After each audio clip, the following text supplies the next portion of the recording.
Hi guys, welcome to the unboxing video of the Hubsan Zino Mini Pro. This is a micro drone, 249 grams. It has a 4K camera for video, 48 megapixels for still photos. It also has obstacle avoidance sensors, which is unheard of for a drone in this size. And it's got active track, both visual and GPS active track. But let's have a look and see what's inside the box. Let's take a look at what's inside the box.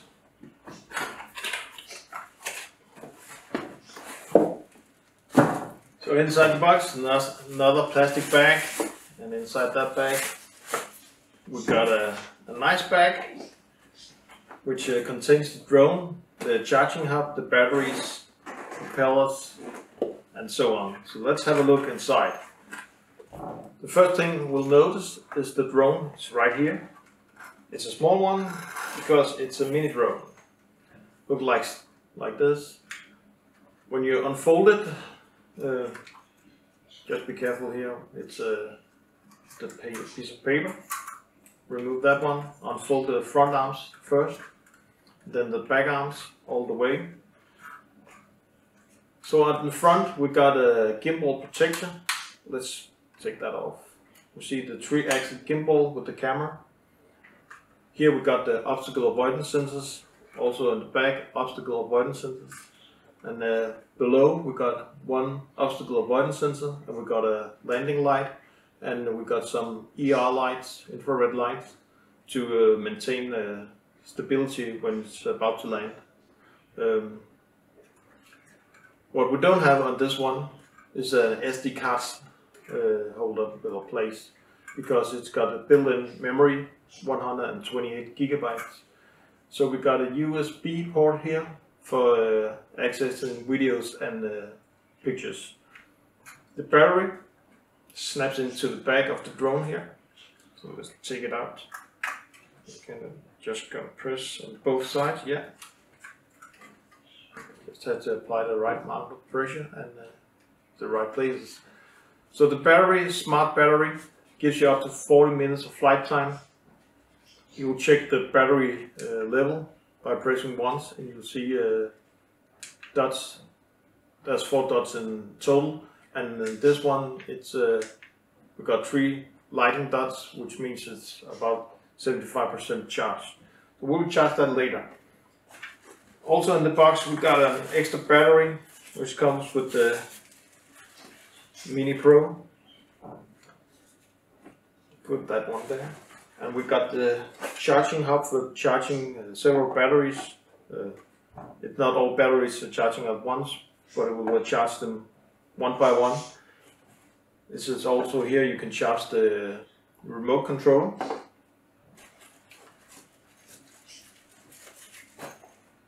We got the charger for the wall plug, and let's see what else we got. If you should be so unlucky and you have to change the propellers, they have a screwdriver for that one. So in the bottom of the bag we got a remote control. Looks like this. Big and good to hold if you've got big hands like me. The mobile phone you can place here, and with these cables you plug it into the remote controller here. And before you do that, before you place your phone, make sure to take out the control rods here and screw them in on the bolt here.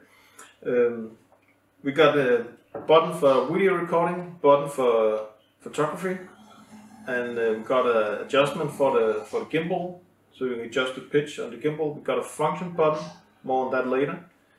On the front we got the power button, and we got the return to home and automatic landing. And we got a function button for the different kind of flight modes. And also this is when you want to charge the remote controller. So let's have a look at how we're gonna charge it.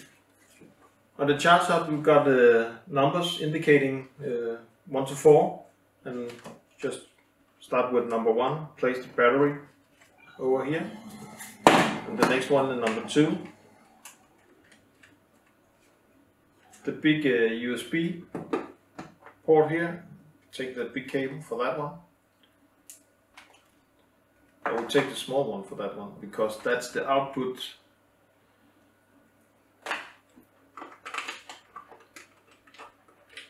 Charging output for the remote control. I'm just gonna make sure I put it in the right way, like this. The small USB port here is the input port for when we're going to charge, and plug it in here on the wall charger. And let's have some power, like this. When it's plugged in, we'll see here in the middle on the charger hub there's a green light that will light all the time when it's charging. Also, there will be an indicator. The blinking light will blink green for the battery that's charging, and you can also see here on the battery that's charging what the charge level is. So when it's done charging, all the blue lights will be solid, and it will move over to the next battery. So let's wait for it to be fully charged before we go fly with it. So the batteries are now fully charged, so the remote controller. When the remote controller is charging, it will say so in the panel here, charging. When we want to check the level of the battery, we have to unplug it, press the power button, and we can see a little indicator up here, a circle. When the circle is full, it indicates that the battery is fully charged. On the charging hub, we have the green lights. If they're solid, it indicates that the battery has finished charging. We can take off the batteries, and we short press the battery. We get an indicator of 4 blue lights that says it's fully charged. Do the same with the next one. This means that we're ready to install the batteries in the drone and go fly. But before we go fly, we have to register with the Hubsan, and for that we're gonna use the manual. Go to page 12. There's a small QR code. We have to scan with our phone to install the app, the Hubsan 2.0 app. And with that one we can connect to the remote controller and connect to the drone, and then we can update the firmware. So let's do that next. So with the batteries fully charged, the remote controller fully charged, we're ready to activate the drone, and we'll do that first time by installing the batteries. Of course, every time we need to fly, we have to install a fully charged battery in the drone. So in with the battery, a short press, then a long press, and wait for the 4 blue dots to light up, and then the drone is on. Next thing we will turn on is the remote control. Short press and then a long press. It will connect to the drone. There's no need for pairing, that's done by the factory. So it's only if you replace the remote controller or the pairing is lost, you'll need to pair the drone and the remote controller again. We'll start the app, and we will be asked to approve the connection between the remote controller and the app. Then we'll be asked to log into our Hubsan account. If we don't have one, be turned off. It will turn on automatically after the aircraft takes off. So what the Chinese lady on English just told me was that the camera has been turned off when the drone is sitting on the ground, and will first be activated when the drone takes off.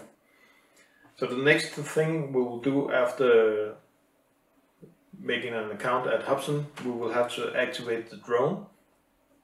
Do that by entering your email address and your phone number, and then the activation will unlock the drone. Then, if this is the first time you use it, it will ask you to update the firmware. First it will update the firmware on the remote control, and when that's done you have to take the phone and connect it to the back end at the drone and update the firmware on the drone. And then you're not ready to go yet, because you have to do an obstacle avoidance sensor calibration, and we'll do that in front of a laptop. So, and when that's done, we'll have to take it outside and do a compass calibration before we take off. But let's do the obstacle avoidance calibration. So before we can take the drone outside flying, we have to make a calibration of the obstacle avoidance sensors. To do that, we have to go to Hubsan.com on the support page and download the visual calibration tool. When you download that, there's a README file, then we'll guide you through a driver installation for the drone. So connect the drone and start the calibration software, and just follow the instructions.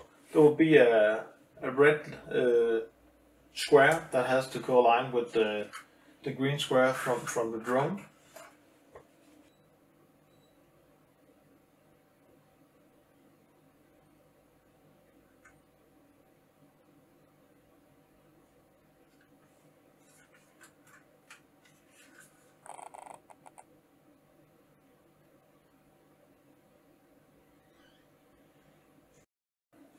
When you're done on that, well, then it's time to shut down the aircraft, and next time you start it, it will be updated, and you will be ready to go outside and play with the drone. So a quick overlook of what's in the box from Hubsan. We've got a bag which can carry all our stuff that comes with the drone. We've got the drone itself, small drone, and a big remote control. We've got extra sticks for the remote control if we are unlucky and lose them. We've got an extra battery. We've got the charging hub and the wall charger. We've got 2 USB cables for using when to charge. We've got extra propellers if we are so unlucky to break the ones that's on the drone. We've got a screwdriver to the screws. We mount the propellers with screws. And for those of you who don't have an iPhone, there's a USB cable here with USB-C and micro USB, so you can use whatever phone you have. That's it for this time. Remember to subscribe and like this video, because in the next video we're going flying. Until next time, see you.